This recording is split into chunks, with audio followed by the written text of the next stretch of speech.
그런 얘기 많이 못 들으셨어요? 요즘 뭐요? 국민의힘 의원들이 국회 잘 안 모인다고 지역구 다지기, 지역 행사 다니기 이런 거 많이 하시고 그다음에 들어는 이렇게 좀 여유 있는 시간을 여유 있게 보내시는 분들도 많고 그래서 요즘 보면 표정들이 그렇게 안 나쁘세요. 아, 그래요? 더 건강해 보이시고 더 행복해 보이시는 분들도 계시고. 국민의힘 의원들이 우울해할 거라는 예상과는 달리 여유로운 방학을 즐기는 중이라는 말이 나왔는데요. 지지율은 또다시 19%를 기록했습니다. 어제 보여드렸던 조사와 다른 조사인데 갤럽 조사에서도 20%대가 무너진 겁니다. 어제 윤희숙 혁신위원장은 절박하게 혁신을 해내겠다고 말했습니다. 20%하고 19%는 심정적으로 조금 다를 뿐 본질적으로는 저는 똑같다고 생각합니다. 우리가 점점 더 어려워지고 있는 상황.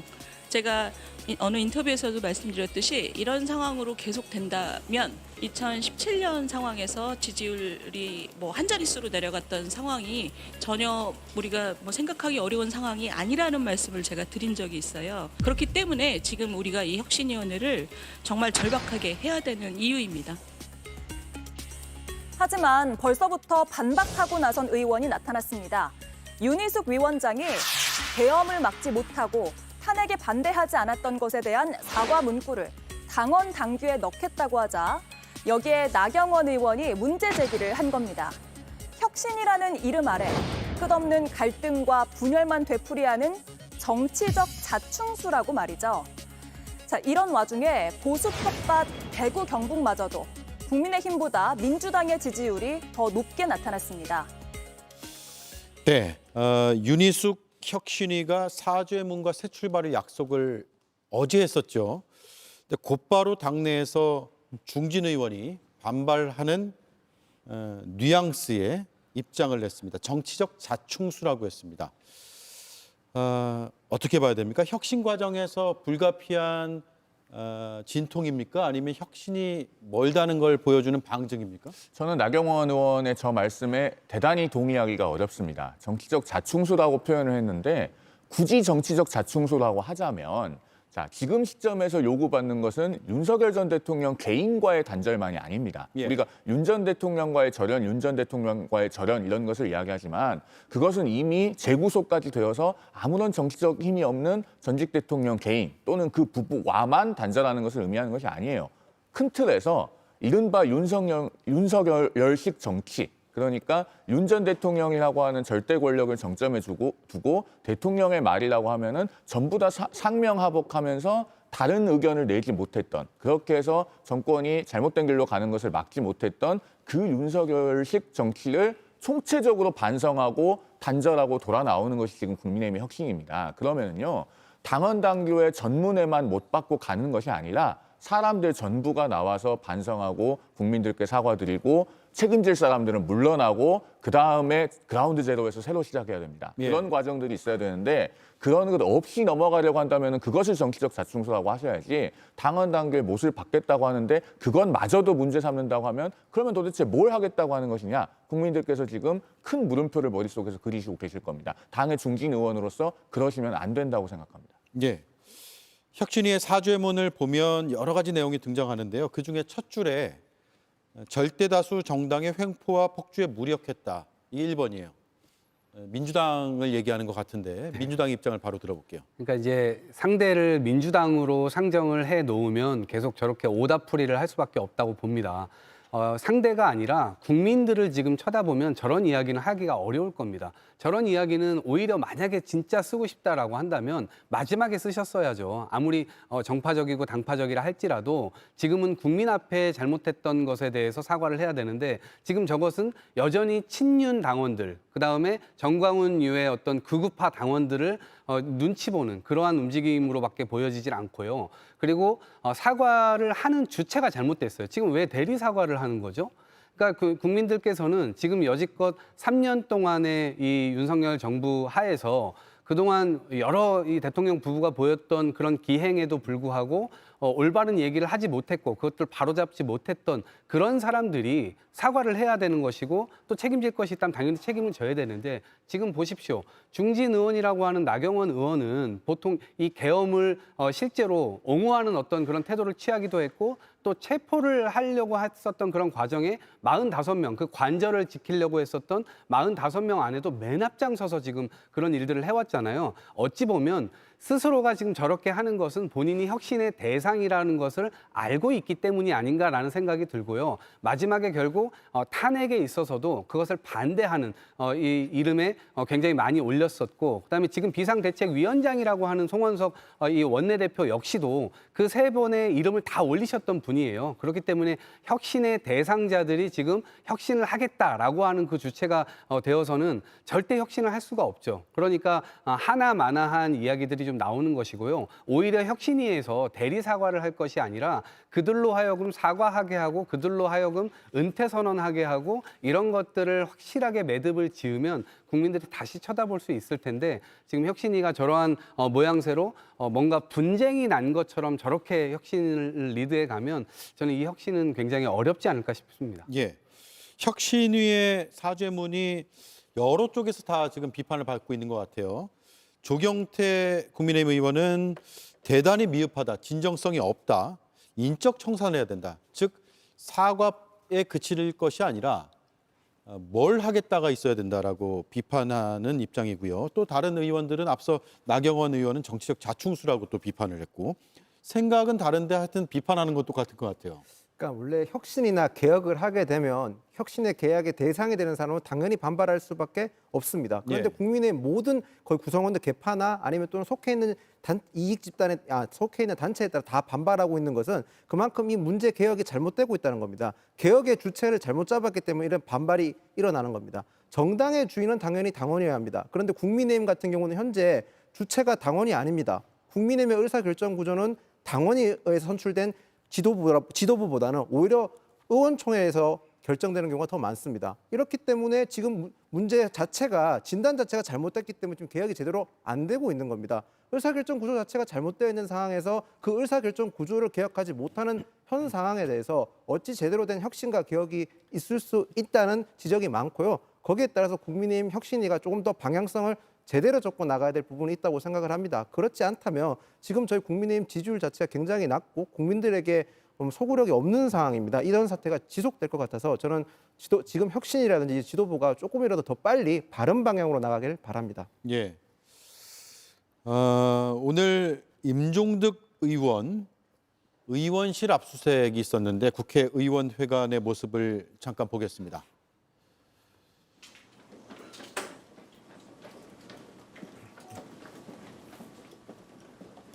예. 압수수색을 위해서 특검 관계자들이 들어가는 모습이고요. 그리고 송원석 원내대표, 나경원 의원이 이에 대해서 입장을 냈습니다. 바로 임종득 의원실 앞에서 한 발언인데요. 들어보겠습니다. 임종덕 의원에 대한 압수수색은 명백한 야당 탄압이자 정치 보복입니다. 즉각 중단하시고 철수하기 바랍니다. 왜 국회의원실에 와서 압수수색을 하는 것입니까? 과잉 지금 수사를 하고 있기 때문에 여기에 대해서는 법대로 절차대로 해달라는 것이 저희의 요구입니다. 국회의원이 되기 전의 일인데 의원실을 압수수색하는 것은 한마디로 망신 주고 또 야당에 대한 정치적인 탄압이라. 예, 정치 보복, 정치 탄압, 그리고 과잉 수사라고 주장을 하는데요. 저런 주장을 어떻게 봐야 되는지 한 분씩만 들어볼게요. 먼저 송영훈 변호사. 일단 저 국회의원회관 의원실 압수수색을 통해서 해병대원 사망 사고에 대한 수사 외압 의혹에 관한 어떤 새로운 증거가 확보될 가능성이 그렇게 높다고 저는 생각하지는 않습니다. 예. 왜냐하면은 이제 다음 주 토요일이면은 최수근 상병의 이주기인데요. 그러면은 만 2년 가까이 된 일을 임종득 의원이 2024년에 총선을 통해서 당선이 됐는데 그 이후에 의원회관까지 어떤 관련된 물품이나 증거가 있다고 해도 가지고 들어왔을 것 같지 않아요. 관련되었는지도 수사를 통해서 규명돼야 하겠습니다만, 그래서 아마 국민의힘에서 일부 의원들은 과잉 수사가 아니냐라고 하는 시각을 가지고 있었던 것 같은데, 그럼에도 불구하고 저렇게 의원실 앞에 가서 압수수색 영장의 집행을 규탄하듯이 하는 것은 국민의 대표로서 대단히 적절하지 않았다고 저는 개인적으로 생각합니다. 예. 왜냐하면은 국회의원이 억울한 것과 국민으로서의 의무를 다하기 위해서 징병이 돼서 의무를 다하고 명령에 따르다가 순직한 군인이 사망한 것과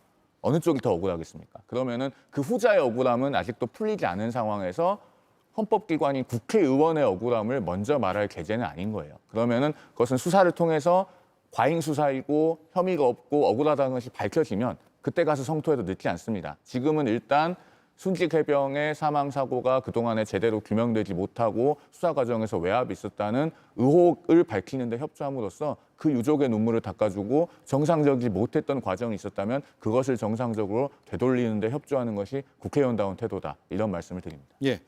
나경원 의원이 법대로 절차대로 진행을 해야 한다고 말씀을 하셨는데 이것 자체가 법대로 진행을 한 것이라고 할 수가 있겠죠. 특검팀 입장에서 압수수색 영장을 신청을 했고요. 법원이 이를 발부를 했습니다. 그렇다고 한다면 법원이 보더라도 특검팀이 주장하는 그런 압수영장 발부의 필요성을 이미 소명이 됐다고 하겠죠. 물론 국회의원실에 관련된 증거가 없을 수도 있습니다. 하지만 반대로 있을 수도 있겠죠. 그렇다고 한다면 여러 압수수색 영장 같은 경우에는 꼭 주거지뿐만 아니라 그런 국회의원실이라든가 여러 부분에 대해서 압수수색영장을 발부받고 증거를 수집할 수가 있는 겁니다. 예. 이것은 특별히 야당 의원이라고 해서 진행한 것이 아니라 일반적인 형사 기법이라고 할 수가 있는 부분이라고 할 수가 있겠죠. 그리고 국민의힘 같은 경우에는 이미 불체포 특권을 포기하겠다는 서약까지 하지 않았겠습니까? 그 전 단계라고 할 수 있는 압수수색 영장에 대한 집행도 방해를 한다고 한다면 사실 불체포 특권을 포기한다는 그런 진정성마저 훼손될 수가 있지 않을까 싶습니다. 예. 불체포 특권 포기를 2023년 6월 20일에 선언했죠. 교섭단체 대표연설 때요. 자, 그리고 오늘 나온 여론조사로 바로 이어가겠습니다. 정당 지지율 더불어민주당 43%, 국민의힘 19%입니다. 국민의힘 어제 NBS 조사하고 같은 수치가 나왔고요. 갤럽 조사 4년 9개월 만에 10%대다라고 분석이 됩니다. 이 전체 수치는 질문드리지 않고 지역별로 좀 나눠서 보고 말씀을 좀 드릴게요. 대구 경북이 민주당 34, 국민의힘 27, 부산, 울산, 경남 민주당 36, 국민의힘 27%가 나왔고요. 또 70세 이상 유권자를 보면 거의 대등한 수치가 나왔습니다. 어떻게 봐야 됩니까, 김민정 의원님? 저는 사실 저 대구 경북 지지율 중에서 무당층 비율을 좀 유심히 봤습니다. 저긴 안 나와있지만 무당층 비율이 18%가 나왔는데요. 보통 대구 경북에서 국민의힘이 못할 경우 대구 경북 분들은 그래도 민주당은 못 뽑겠다. 무당층으로 가는 경향성이 되게 뚜렷합니다. 그래서 예. 무당층 지지율이 국민의힘 지지율이 낮으면 무당층 지지율이 좀 올라가는 경향성이 있었는데 이번에는 민주당 지지율이 무당층보다 더 많이 나왔습니다. 이 말인즉슨 대구 경북에서 어느 정도 심리적 마지노선, 즉 내가 국민의힘이 너무 못해도 결국에는 그래도 무당층까지만 가겠다라는 심리적 마지노선이 무너진 겁니다. 예. 이것은 굉장한 위험한 신호입니다. 사실 대구 경북에서는 꾸준하게 그동안 국민의힘에게 경고 신호를 보내왔었습니다. 하지만 국민의힘 의원들이라든지 국민의힘 지금 주류에 계신 분들이 그 신호를 못 읽고 있는 상황이라서 이런 아주 참담한 성적표를 받아들인 건데요. 저는 지금이라도 대구 경북에 있는 국민의힘 의원들께서 그리고 더 나아가서 국민의힘 전체 주류에 계신 의원들이 전부 다 제대로 정신 차려야만 이 위기를 극복할 수 있다고 생각합니다. 대구 경북에서 저 떨어진 지지율을 회복하지 못한다면 국민의힘은 당장의 지금 지지율뿐만 아니라 앞으로 저희가 수권 정당을 자임할 수 없는 상황이기 때문에 저는 국민의힘이 지금 빨리 정신을 차려야 된다고 생각합니다. 예. 다른 의견 있으세요? 이게 지금 저는 영남 자민련이다 이렇게 좀 약간 비하하는 그런 공격들도 있었지만 실제로 보게 되면 저는 그조차도 완전히 지금 소멸 단계로 가고 있는 것이 아닌가라는 생각이 들고요.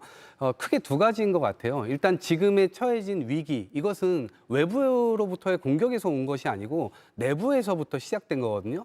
그러니까 잘잘못을 가렸어야 할 때 제대로 가리지 못했고 인정해야 될 때 인정도 안 했습니다. 그렇기 때문에 방향이 보이지 않는다. 이게 이제 첫 번째고요. 두 번째는 이렇게 어려운 국면에서도 이것을 돌파할 만한 대표적인 인물이 보이지 않는다.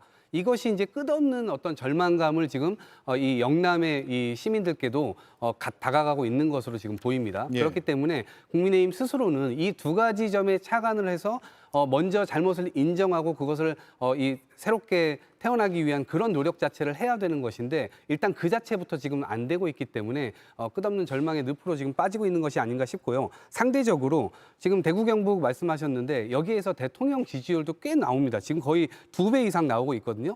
대구, 경북, 부울경 다 마찬가지고요. 전통적으로 70세 이상에서도 원래는 보수 정당이 굉장히 우위를 가져갔었는데 지금 70세 이상에서도 대통령 직무수행 평가 관련돼서 47대 29로 대통령 직무 잘한다 이렇게 나오고 있거든요. 예. 그래서 그러한 측면에서 지금은 뭐 백약이 무효인 상황 아닌가 이런 생각을 가져봅니다. 예. 말씀하신 대로 대통령 지지도도 함께 보죠. 예, 대구 경북부터 보면 일단 전체를 한번 볼까요? 잘한다, 잘못한다의 비율이 63%, 23% 이렇게 집계가 됐고요. 그리고 지역별로 특히 TK, PK를 보면 대구 경북에서 잘한다 55%, 잘못한다 28%, 부울경에서 잘한다 55%, 역시 잘못한다 28%, 70세 이상에서 잘한다 47%, 잘못한다 29%로 나타났습니다. 제가 프로그램 시작하면서 말씀을 드렸는데 그동안 여러 저희 패널들한테 의견을 구해보면 현장에서는 국민의힘의 특히 적에 나타나는 지역구 의원들은 전체적인 여론이 악화되더라도 지역구는 문제없다라는 인식이 팽배해 있다라고 했는데 지금 나타나는 수치로 보면 그것도 아닌 것 같아요. 어떻습니까? 경고등이 확실하게 들어왔다고 할 수 있죠. 조금 전에 우리 김윤영 전 상근 부대변인도 정확하게 잘 설명했습니다마는 지금 국민의힘의 위기는 수도권과 충청권에 있는 분들만 위험한 것이 아니고 전국적으로 확산되고 있는 상황입니다. 그렇기 때문에 본질적인 혁신 과제를 외면해서는 안 되는 겁니다. 예. 아까 제가 서두에서도 말씀드렸듯이 이미 재구속까지 된 전직 대통령 한 개인하고만 단절을 하라는 게 아닙니다. 지난 3년간 해왔던 윤석열식 정치와 총체적으로 결별하라는 겁니다. 그러면은 왜 우리가 할 말을 해야 될 때 할 말을 하지 못했고 왜 국민의 목소리에 귀 기울이지 못하고 민심의 중앙값에 접근하지 못하는 정치를 해왔는가. 거기에 대한 통절한 반성이 가장 먼저 선행돼야 됩니다. 그리고 나서 바꿀 사람 바꾸고 시스템을 고칠 건 고치고 당원에게 권리와 주권을 돌려주는 이런 작업들이 총체적으로 진행이 될 때 그때서야 국민들께서 국민의힘에 다시 시선을 주시고 또 야당을 지켜주고 세워줘야겠다라는 생각이 드실 겁니다. 이 과제는 어느 한두 사람에게만 주어진 것이 아니라 국민의힘 국회의원 전체에게 공통된 과제이고 누구도 외면할 수 없다라는 말씀을 당에 속한 사람으로서 고언으로 꼭 드리고 싶습니다. 예. 아마 지난 대선 이후에 TK, PK 민심이 달라질 수밖에 없는 것으로 보여지는 것은 이재명 정부가 집권 초기에 보여주고 있는 그런 효능감, 민생과 경제와 국정 안정에 대한 그런 모습을 아마 많은 국민들이 살펴보고 있기 때문이 아닌가라는 생각이 들고요.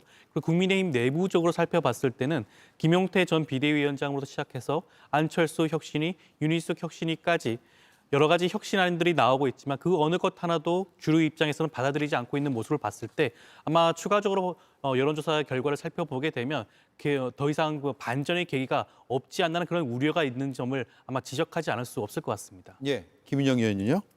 TK에서는 지난 대선 때 국민의힘 김문수 후보에게 60% 넘는 지지율을 보내주셨습니다. 그런데 지금 국민의힘 정당 지지율이 계속 떨어지다 못해 가반도 못 넘기고 있는 상황이거든요. 거기다 이재명 대통령의 직무수행 평가는 대구 경북에서조차도 가반이 넘는 상황입니다. 이런 상황이면 지금 TK 의원들 안심할 때가 아닙니다. 대구 경북 분들이 충분한 위험 신호를 준 수준이 아니라 경고장을 준 수준이 아니라 레드카드를 준 겁니다. 옐로우 카드가 아니라는 말씀입니다. 정신 못 차리면 대구 경북에서조차도 저희가 민주당과 무한 경쟁을 해야 될 수도 있는 상황에 직면했습니다. 다 같이 정신 차려야 될 상황인데 그런 모습을 빨리 보이지 않는다면 저는 지금의 상황이 점점 더 늪으로 빠질 것 같아서 굉장히 우려가 됩니다.